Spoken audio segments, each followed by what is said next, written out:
ગીર સોમનાથ જિલ્લાના કોડીનાર તાલુકા નગરપાલિકા ચૂંટણીમાં 7 વોર્ડની 28 બેઠકો માટે આગામી 16 ફેબ્રુઆરીના રોજ મતદાન યોજાનાર છે, જેમાં ભાજપની 4 બેઠકો બિનહરીફ થઈ છે તો પાલિકામાં કુલ 43 ઉમેદવારો વચ્ચે ચૂંટણી જંગ ખેલાશે, જેમાં ભાજપના 24, કોંગ્રેસના 18 અને આમ આદમી પાર્ટીના 1 ઉમેદવાર છે. તેમજ કોંગ્રેસના 10 ઉમેદવાર ચૂંટણી પૂર્વે જ મેદાન બહાર થતા 28 બેઠક પૈકી 18 પર કોંગ્રેસના ઉમેદવાર બચ્યા છે. ત્યારે હવે કોડીનાર નગરપાલિકા ચૂંટણી મતદાન પહેલા કોંગ્રેસમાં ભડકો થવા પામ્યો છે, જેમાં કોંગ્રેસના વોર્ડ નંબર 1ના ઉમેદવાર ભરતભાઈ કાતીરા અને વોર્ડ નંબર 2ના કોંગી ઉમેદવાર વર્ષાબેન કાતીરા ભાજપમાં જોડાવાનું સામે આવ્યું છે. ત્યારે ભાજપના પૂર્વ સાંસદ દિનુભાઈ સોલંકીના નેતૃત્વમાં બંને કોંગી ઉમેદવારો ભાજપમાં જોડાયા હતા અને પોતાનો ટેકો જાહેર કર્યો છે. સાહેબ, આજે વધુ બે કોંગ્રેસના ઉમેદવાર છે કે બીજેપીમાં જોઈન કર્યું છે.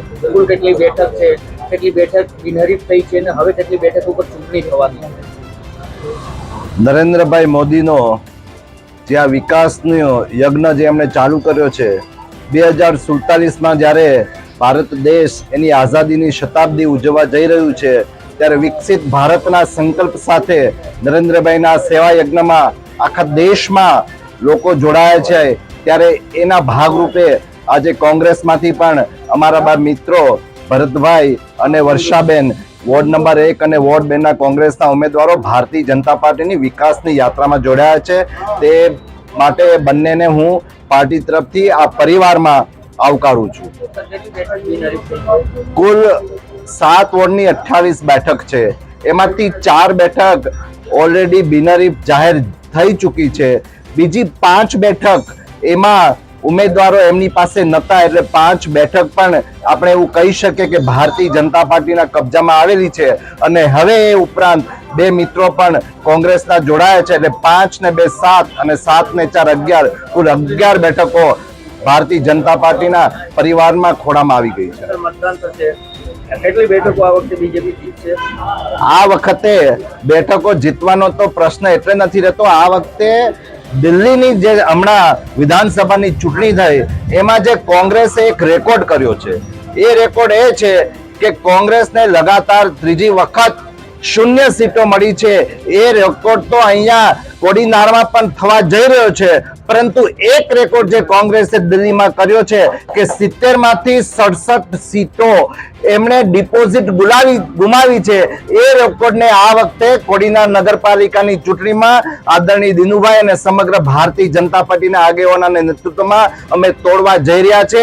એ બધે જ બેઠકોમાંથી કોંગ્રેસના ઉમેદવારોની ડિપોઝિટ દૂર થશે એવો કીર્તિમાન સ્થાપિત કરવાનો છે. આપનો પરિચય? નામ ભરતભાઈ નાથાભાઈ કાતીરા છે અને વોર્ડ નંબર 1માંથી હું કોંગ્રેસમાંથી ઉમેદવારી છું. અચ્છા, ભરતભાઈ, આપ કોંગ્રેસમાંથી ઉભા છો, અત્યારે બીજેપીની ઓફિસો છે, શું કારણ છે? બીજેપીની ઓફિસમાં આવવાનું કારણ એ છે કે કોડીનારની નગરપાલિકા છે એ 25 વર્ષથી શાસન કરીને વિકાસના સારામાં સારો કામ કરે છે, જેમાં ડૉક્ટર બાબા સાહેબ આંબેડકર સ્ટેચ્યુનું રિનોવેશન હોય, બગીચો કોમ્પ્લેક્સ હોય, રિવરફ્રન્ટ હોય, આવા બધા સારા કામો નગરપાલિકા કર્યા છે. ને ભારતીય જનતા પાર્ટીની વિકાસ સાથે હું જોડાવું. આપ તો અત્યારે ચૂંટણી લડવાના છો, આપના મતદારોને શું કહેશો આપના વિસ્તારના? હું મારા વિસ્તારના મતદારોને એટલું કહું કે હું ભારતીય જનતા પાર્ટીને ટેકો જાહેર કરું છું. તમારી સાથે બીજા પણ કોઈ ઊભું હતું કોણ? મારા મિસિસ હતા વોર્ડ નંબર 2માંથી, એ પણ ભારતીય જનતા પાર્ટીને ટેકો જાહેર કરે તમે ક્યાંના વોર્ડમાંથી ઊભા હતા? વોર્ડ નંબર 1માંથી. તમે એકમાંથી. અચ્છા, અત્યારે તમે કેટલા લોકોએ ટેકો જાહેર કર્યો છે? તો અત્યાર સુધીમાં અમે 2 જણાએ ટેકો જાહેર કર્યો. કોણે કોણે? મેં અને મારા Mrs. Bureau report CN24 news.